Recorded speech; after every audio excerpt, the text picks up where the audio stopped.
Well, hello there, Dippers, and welcome back to episode 60 of the Knuckle Sammich podcast, the official MMA podcast of Sauce on the Side.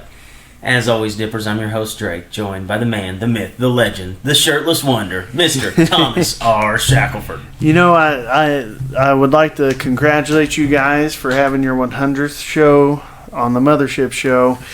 I would like to add something, though. I do have a question at the end of this, too. So, the Juice, OJ, his Twitter account, I had some better ones than you guys, so I wanted to read two of them. Oh, okay. Hell yes. The first one, at the Juice, unfiltered. Okay. The second one. Unimpressed. No, I like it, dude, because, you know, juice can be filled with pulp or no pulp. That's right. At the real OJ, no preservatives. I like that. A little better. Pretty good. Better. Are you under the impression that Johnny Cochran is the Kardashians' dad? I said that. He's not the dad. Okay, because when you were saying I said you're like, that guy Johnny Cochran's the dad, I was like, no, Johnny Cochran is definitely not. No, I did say that. The Johnny Cochran, he was just a dude that the Kardashians' dad hired to turn it into like a race case, basically. So he knew they were going down. So Cochran was like the big dog at the time. So they hired Cochran to come in, and that's when the case really turned towards the racial side of it, and that's what got OJ off. So Okay, so latency was wrong. well, when he Where latency was wrong. I mean, I misspoke about it. Yeah, But I just had to. When I kept listening to it, I kept thinking, because you brought up like a picture or something. You're like, yeah, that's the guy, Johnny Cochran. I'm like, they're even looking at a photo of Johnny Cochran. There's nothing like any Kardashian. That's Kim Kardashian. I think that just made it better, though, right? It had me rolling laughing. I've been waiting like 3 days to bring that up. See, I have no idea. I am as dumb as it comes whenever it comes to like different stars and like who their parents are. He was a white dude, like he's kind of like the Kardashians, tan looking dude, dark hair. Johnny Cochran's a bigger black dude with glasses. I think you brought up the South Park thing. I did. The South Park episode's hilarious because he uses the Chewbacca defense. This must be Chewbacca. But no, he was the Johnny Cochran's the dude with glasses, and if the glove don't fit, you must have quit, guy. Have you ever seen the picture that we were talking about, though, where Johnny Cochran's like standing in the background pull it up. like, oh shit, we really got this dude off. He knew, man. They knew as soon as... it was a big deal. So I forget her name, but the female case that was doing the prosecution, she did not want OJ to try on that glove because obviously, like, it was soaked in blood. It'd been sitting in like this room, this dry room for like 6 months. So a leather glove's going to shrink up. Yeah. And they made him try it on with a latex glove on his hand. So he had a latex glove trying on. She knew that glove wasn't going to fit. Oh yeah, Cochran's for sure. Cochran's for sure. He's like, what'd they say? What'd they say? They really let him off? Yeah, neither one of those guys are Kardashian. Let me see if I can find him. 2 seconds. There he is. He's the... Well...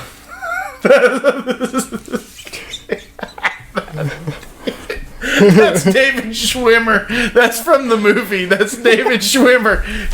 So the David Schwimmer is supposed to be Kardashian. Imagine a less good-looking David Schwimmer. He was totally convinced he found him. Like, what shit? That's David Schwimmer. They did pretty good. Who's the guy that looks like Arnold Schwarzenegger? Which one? The middle one? Yeah. That's Travolta. Yeah.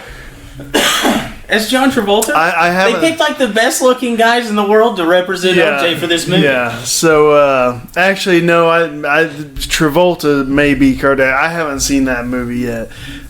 Funny stuff. Not funny case. It was a horrible case, but it was like 25 years just a minute ago, or like 2 days ago was the thing. Now do you understand, once you say 25 years, now do you understand why Latency and I were completely wrong on who these players were? Yeah. You guys were like 0 years old. I was not born yet. Never mind.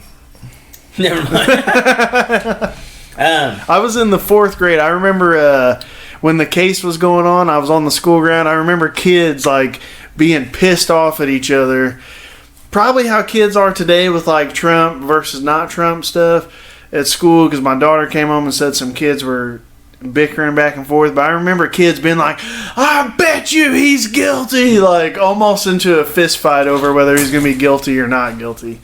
Were there people that like still really liked OJ during that time? I think so, yeah. I mean, there was people that legit thought, because like she had like a boyfriend, like they legit thought OJ didn't do it because he was in like Naked Gun. He was like a super loved guy. So yeah, there was a lot of people that thought he was innocent.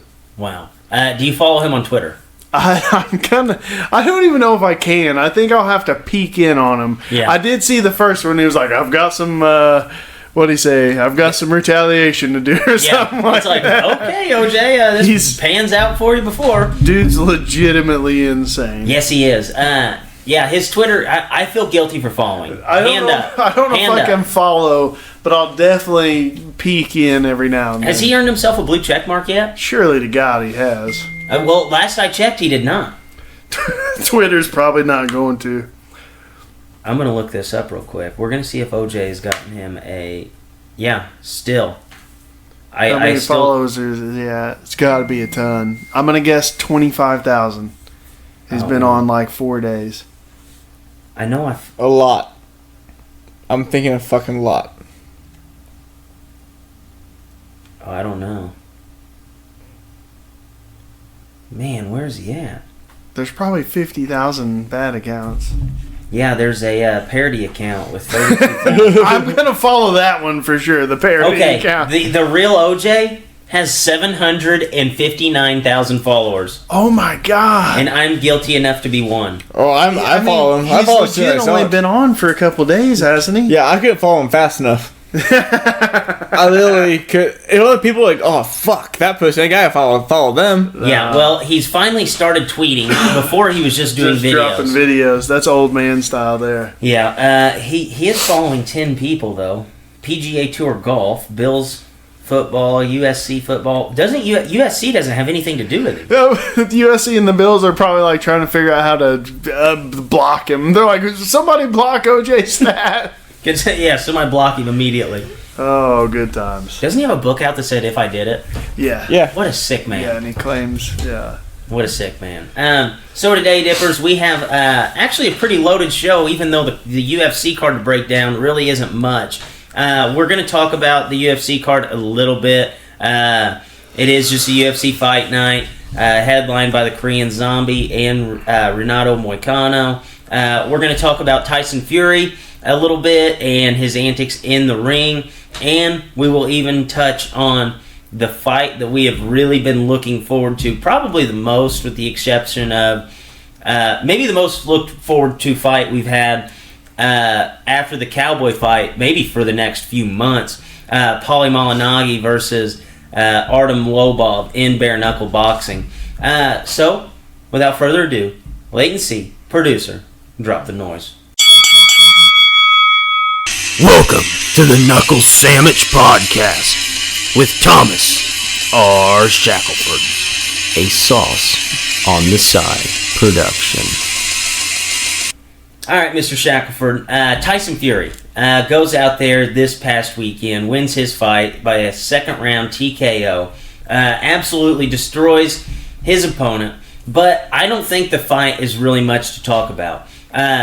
Tyson Fury, first time ever getting to fight in Las Vegas. He was excited. Basically, the second that he was there and they put a camera on him, his eyes, he looked like a kid in a candy store, talking about how he was born to fight in Las Vegas. Comes out in the Apollo Creed, basically full get-up, wins the fight, goes to the center of the ring, looks his wife in the eyes, Paris Fury, and serenades her with maybe the most beautiful rendition of any Aerosmith song I've ever heard in my life. Mr. Shackelford, what did you make about that beautiful night for Tyson Fury? All around win, man. I mean, he looked really great. He was great publicity-wise, coming out to Apollo Creed. I don't know if he's seen the movie. That's actually the one where he dies. Yes. Okay. I was watching and I was like, well, I hope it goes better. Hope it goes better for him, you know. Publicity wise, I felt like the build up was pretty good. It was free on your ESPN Plus app. Maybe UFC should take a little hint of that a little more often. I mean, he's the biggest, probably top 3 names in boxing right now, and best boxer, he was just on for free, you know. And then the fight. I mean, the dude he fought was, I think he was like 26-0. Not the biggest competition ever. He was a big guy. It's kind of weird saying big. I mean, he was like 6'5", whereas Tyson Fury's like 6'9". So, just all around good. It was on the ESPN Plus app, so you had ESPN pumping it. He was really good on the mic. He was really good fighting. You're not going to get a prettier boxer than that, especially in the heavyweight division. As far as his skills goes, man, I love it. He can change up his rhythm where he's throwing soft punches, and he's mixing in different timing, and he's throwing in some hard punches. He goes orthodox first round, second round. He just comes in southpaw and just lights the dude up. The poor guy didn't have a chance. Unlike Anthony Joshua's USA debut 2 weeks ago, Tyson Fury knocks it out of the park. I mean, yes, no other absolutely. way. And you know, in the world of 2019, where you have to have stuff that people are drawn to, you almost have to have like something that sells in your fight that people can watch that's under a minute. And he had 3 things on just one fight night that sold. He's a 6'9", 265-pound man he's from Great Britain, correct? Yeah, England. He's from England, who comes out in Apollo Creed attire. Bam! You have a photo that everybody sees, that everybody's like, who is this guy? This guy's awesome. People that aren't boxing fans. Then you have maybe the most gifable moment of 2019 inside a ring or an octagon, where he's just dodging punches and he looks like he's in the Matrix. Oh, yeah. So there's like a 10-second clip of him just dodging just crazy punches, turned into a GIF that night. Everybody loved that. And then you have a full song of him singing, and he's actually a good singer. I don't want to close my eyes. Had more love in his eyes than you've seen any man in your life. Yeah. And he sings that. So he had 3 moments that people just like are drawn to. And this guy, his next fight, just because of what he did on this night, it's going to sell a ton. Oh, it's going to blow. Yeah, it's going to be nuts. And I freaking love him on ESPN Plus. Yes. I mean, I say free, it's like $8.99 a month or whatever. I thought it was like $5. Okay, yeah. It's like $5 a month, isn't it, Latency? For what? For ESPN Plus? Yep. $5 a month. I forgot it.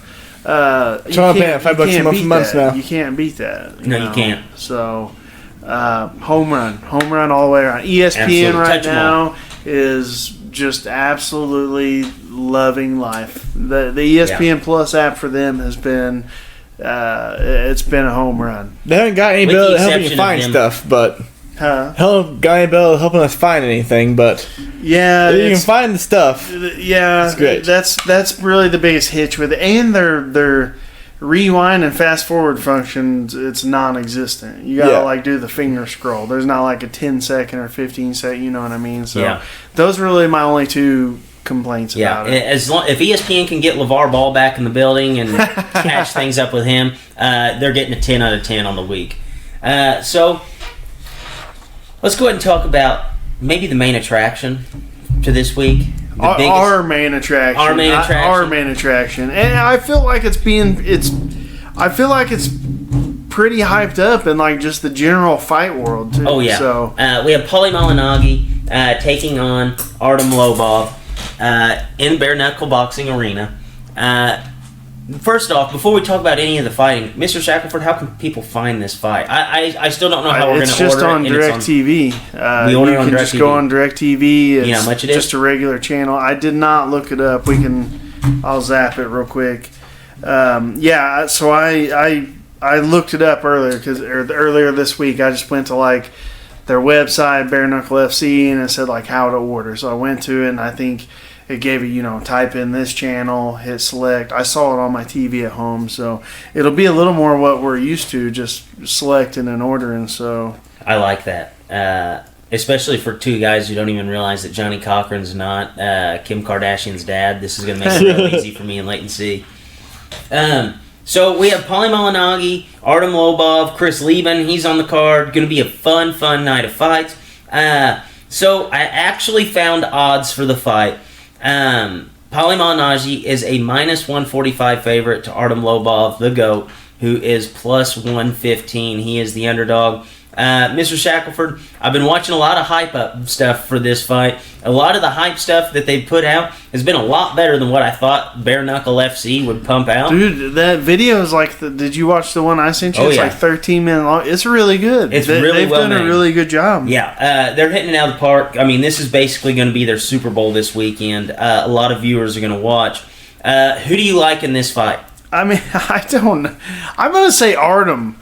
I'm going to say Lobov because, for one, Paulie's been retired for at least 5 years. At least 5 years. And when he boxed, he was known as kind of a speed guy. He fought a little bit on more speed and technique. You mean a dirt dog? Not a hard hitter at all. No, the opposite of a dirt dog. He was speed and technique. He did not want to get into a brawl. So, I don't know if you can pick a winner. I mean, if I had $10 No, I was talking about Artem. Oh, Artem's for sure the dirt dog. So Artem's going to stand there, get hit 150 times, and throw back one for every two. That's what Artem's going to do. But I guarantee you he will be there unless Malignaggi can put like KO him or something. Artem's going to be there from round 1 to round 5. There's no doubt about that. And if you don't believe me, look at his last fight with Jason Knight. I mean, that one was just insane for 5 rounds. Malignaggi was known in his boxing career as being a speedy guy, a little more of a tactician. He was a world champion. I think maybe there were some droughts in the competition, or maybe some guys were moving weight classes, so he kind of snuck in there. And that's his own admission. I mean, he fought in the era of like Zab Judah, Floyd Mayweather, De La Hoya. He never really, I think he did fight Zab Judah, but anytime he won a unanimous decision against Zab Judah. Did he? So, I mean, he's a good boxer. He's a very good boxer. I just wonder, I think he was also known for having a lot of broken hands, and he wasn't a super strong puncher to begin with. So I gotta imagine that he's a guy who's been out of the game for at least 5. Or when was his last boxing match? Does it show? Yes, his last boxing match was in 2017. But they were kind of. He fought a ton in 2015, and then after that, there was like this weird spot. It looked like he was just kind of like in the realm of just taking fights because he didn't finish his career very good. I think he ended on a 4-4 record. Okay. So he ends on a 4-4 record. He hasn't fought in 2 years, and he stepped into a bare knuckle fight. He actually fought I'm not saying he fought like obviously Floyd Mayweather, but he fought Miguel Cotto. He fought Ricky Hatton. He fought Amir Khan. All those guys he lost to though. But he did beat Zab Judah in a unanimous decision. What year was that? 2013. Zab would have been a little older. I mean, conventional wisdom says the boxer is going to go out there and outbox Artem, but this isn't boxing. I mean, Artem's going to hit him at least once, and you just got to see how Malignaggi may be like, what the hell am I doing? I'm one of the best analysts in the game. My face just got split open. You don't know what he's going to do. We know what Artem's going to do. He's going to clinch him up and just... If I had $10 and I was just going to bet, I'd throw $10 on Artem. Yeah. That'd be me. It's going to be a nuts fight. It's going to be a nuts fight. I'm surprised that Malignaggi signed up for it. I'm surprised that he hasn't pulled out yet. I won't believe it until the bell rings and they're standing across from each other. Will Connor be there? I don't know, man. How insane will that be? That'd be crazy. I don't know. Malignaggi in this build-up has slapped him. He spit on him in a press. He's been dirty as hell. I did not know he spit on him. He's been dirty as hell. That's why I can't really pick him. He's been dirty as hell. So Artem keeps putting out these tweets. He's like, 1 week away for payback. Like, Artem's the cheesiest bastard ever, but he's hard not to love. So I think Kavanaugh is going to be there ringside. So I cannot wait, man. I've watched one of the Bare Knuckle FCs, one of the first ones they did.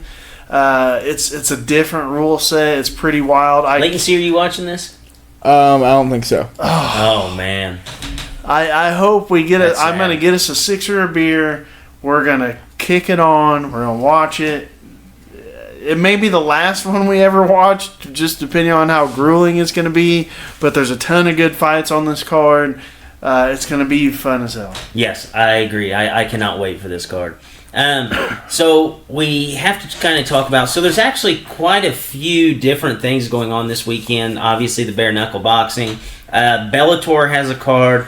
It's actually a decent card. I think it goes toe to toe with the UFC card that we have this weekend. You have Gegard Mousasi fighting, Paul Daly fighting. I just wanted to pick your mind on these. I wanted 2 picks from you since we don't get a lot of picks on this show today. Gegard Mousasi minus 550 underdog to Rafael Lovato plus 375. Gegard Mousasi kind of just walked through this fight.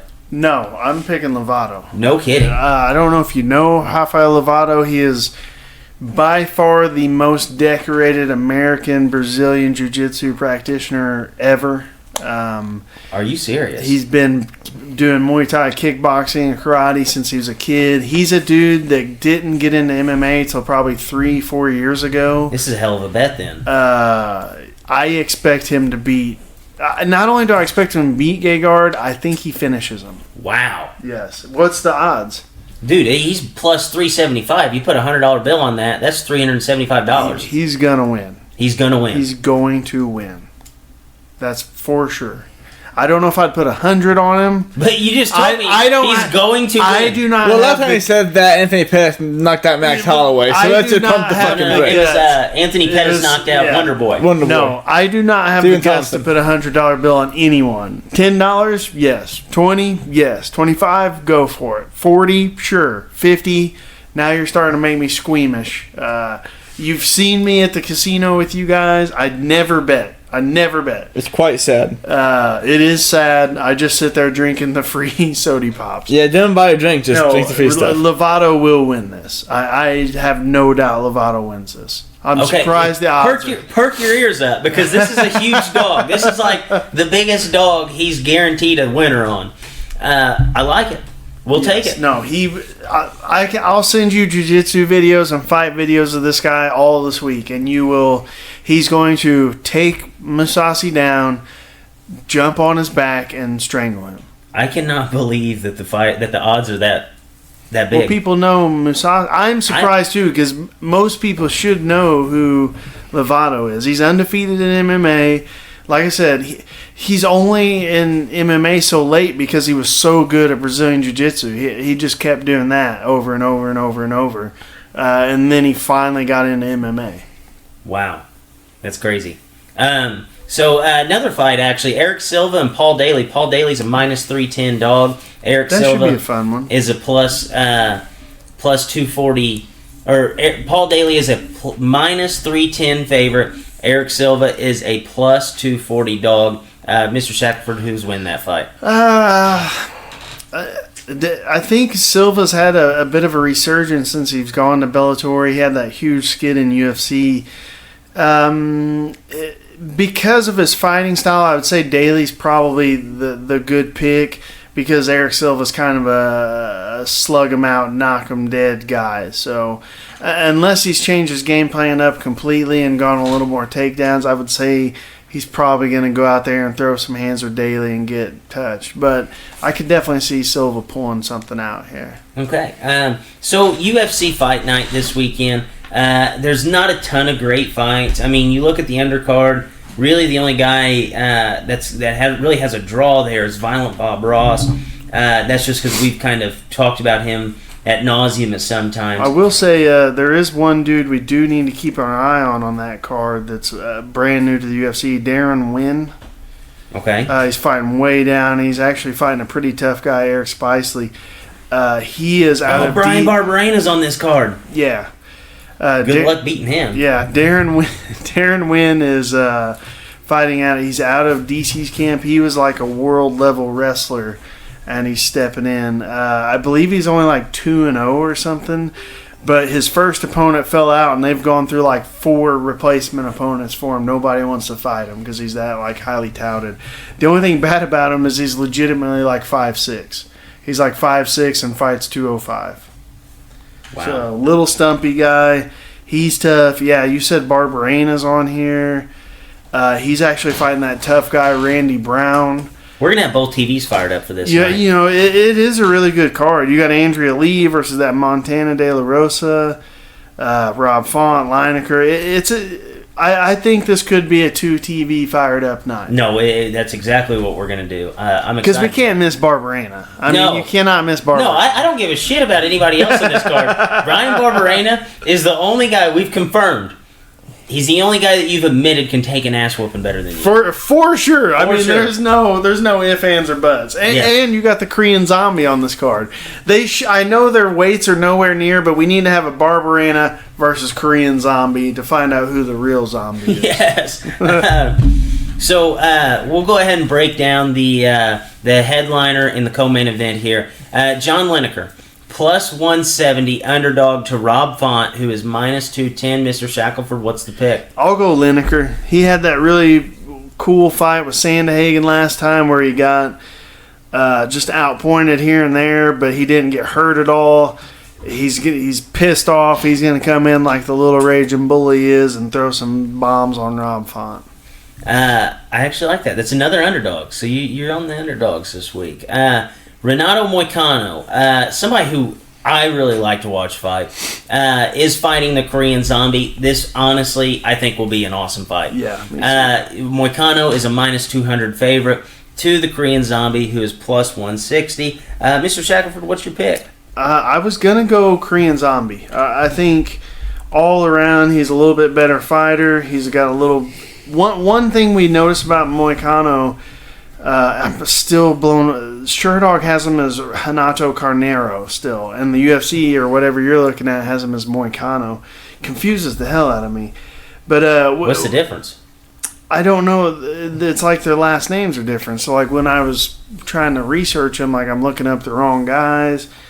Anyways, so Moicano, you remember he had that crazy close fight with Ortega. Beat up Calvin Kattar, who just killed Lamas last week.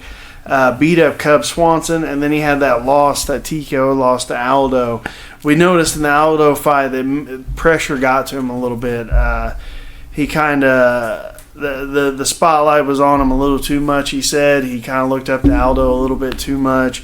So he's going against another one of the biggest names in the division. I'm gonna go Chan Sung Jung Korean Zombie on this one. Okay, I actually like that pick, and that I think that's going to be second best fight of the weekend behind Paulie Malignaggi and Artem Lobov. So, Mr. Shackelford, any little news and notes, any things that we have to hit on before we wrap the show up? Did you see Dana White responded to the Biebs? He did. Oh, about Tom Cruise? Yeah, he said if they want to fight, talk to me. No way. I can't believe he said that. He legitimately, somebody asked him about it, and he said, if Bieber and Tom Cruise want to fight, we can talk. How insane would that be for us to buy a pay-per-view with them on it? No. I don't pay for that one. Shit. How insane would it be for us to be sitting here and we're like, all right, UFC 250. We have Justin Bieber versus Tom Cruise. I don't know if it's true, but my buddy sent me a meme, like a little combined meme. You can look it up see if Tom Cruise even has a Twitter. But it said all... Are you kidding me? Do you really think Tom Cruise has a Twitter? Well, he's a crazy Scientologist dude. They may not do social media stuff. No, that's what I'm saying is I don't think he has one. Well, look it up real quick. A lot of older actors that just don't have them because those are kind of old men. My buddy sent me a thing and it had the Bieber's thing and he misspelled your, and then it had Tom Cruise's Twitter just put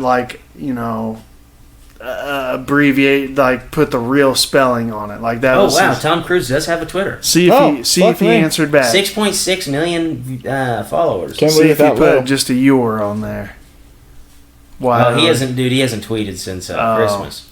It must have been fake. What did you do on Christmas? Merry Christmas? Do Scientologists do Christmas? Probably not. That's the actual question. But no, yeah, so Dana White said we can talk. So we may be getting us that fight. Wow. I wouldn't hate it. I would love that, dude. Do you think he'd come out to the Mission Impossible theme song? I hope. I feel like he would come out to maybe like the 80s, like what was the gun for the Top Gun song? I can't remember now, the big one. There's actually a video of Justin Bieber explaining himself about the Tom Cruise thing. Oh God, we don't need to watch that. Do you not like? Whoa, Dana White said that Tom Cruise, he's been told that Tom Cruise would fight Justin Bieber. He would beat the crap out of him. Danger Zone. Highway to the Danger Zone. That's what Tom Cruise is I can see him to. running out to that. And he's not walking out. He is full sprinting. Yeah. Crazy eyes.